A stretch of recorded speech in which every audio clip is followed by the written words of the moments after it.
Hello friends, welcome to our database fundamental training. First நம்ம பார்க்க போற டாபிக்ஸ் என்னன்னா SQL and NoSQL. Second, data structure அதோட types. Third, relationalக்கும் நான் ரிலேஷனலுக்கும் டிஃபரன்ஸ். அடுத்து ரியல் வேர்ல்டு சீனரியோஸோட கான்செப்டை அப்ளை பண்ணா எப்படி இருக்குங்கிறத பத்தி பார்க்க போறோம்.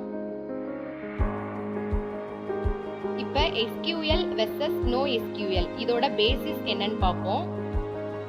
ஃபர்ஸ்ட் பாயிண்ட் என்னன்னா SQL versus NoSQL. How to understand, நம்ம எப்படி அண்டர்ஸ்டாண்ட் பண்றோம் அப்படின்னா SQL டேட்டாபேஸ்ல வந்துட்டு ஸ்ட்ரக்சர்டு query லாங்குவேஜ் யூஸ் பண்றோம். அதே நேரத்துல NoSQL டேட்டாபேஸ் வந்து ரொம்ப ஃபிளெக்சிபிளா இருக்கு. Next action. இதுல என்னன்னா நம்ம டேட்டாவை கன்சிடர் பண்ணி நமக்கு தேவையானதை SQL-லையும் NoSQL-லையும் சூஸ் பண்றது. நெக்ஸ்ட் பாயிண்ட் என்னன்னா டேட்டா ஸ்ட்ரக்சர் அண்ட் அதோட டைப்ஸ். How to identify, நம்ம டேட்டா ஸ்ட்ரக்சரை எப்படி ஐடென்டிஃபை பண்ணுவோம்னா includes, arrays, linked list, stocks, இந்த கியூஸ் இதை வச்சு தான் நம்ம வந்து டேட்டா ஸ்ட்ரக்சரை ஐடென்டிஃபை பண்ணுவோம். Next action. இதுல என்னன்னா ஒரு ரைட் ஸ்ட்ரக்சரை வந்து சூஸ் பண்றோம். எதுனா கொடுத்துருக்கிற அப்ளிகேஷனை வச்சு இந்த ரைட் ஸ்ட்ரக்சரை சூஸ் பண்றோம். தேர்ட் நம்ம பார்க்க போறது என்னன்னா டேட்டாபேஸ் அதோட டைப்ஸ். How to differentiate, இதை எப்படி டிஃபரன்ஷியேட் பண்ண போறோம்னா ரிலேஷனல் டேட்டாபேஸ் வந்து டேபிளை யூஸ் பண்ணுவோம்.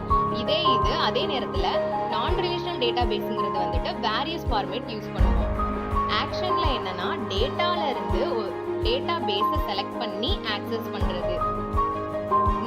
நெக்ஸ்ட் ஸ்டெப் என்னன்னா ரியல் டைம் எக்ஸாம்பிளா நம்ம பார்ப்போம். சீனரியோ 1 அப்படிங்கிறதுல என்ன சொல்றாங்கன்னா நம்மளோட ஸ்ட்ரக்சர் டேட்டாவை வச்சு ஒரு ப்ராஜெக்ட் ஸ்டார்ட் பண்றோம் அப்படின்னா இந்த டேட்டாபேஸ் எந்த டைப்புங்கிறத வந்து சூஸ் பண்றோம்.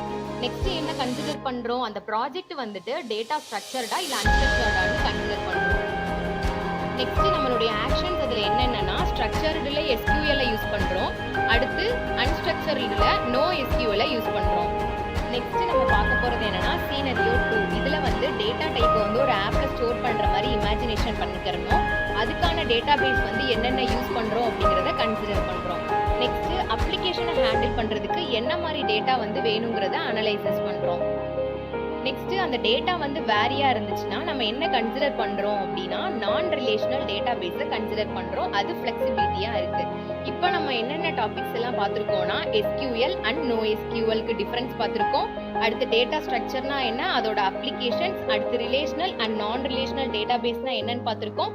அடுத்து ரியல் வேர்ல்டு ப்ராஜெக்ட்ல நம்மளுடைய நாலேஜை அப்ளை பண்ணானா எப்படி வந்துட்டு இருக்குங்கிறதையும் பார்த்திருக்கோம். தேங்க்யூ.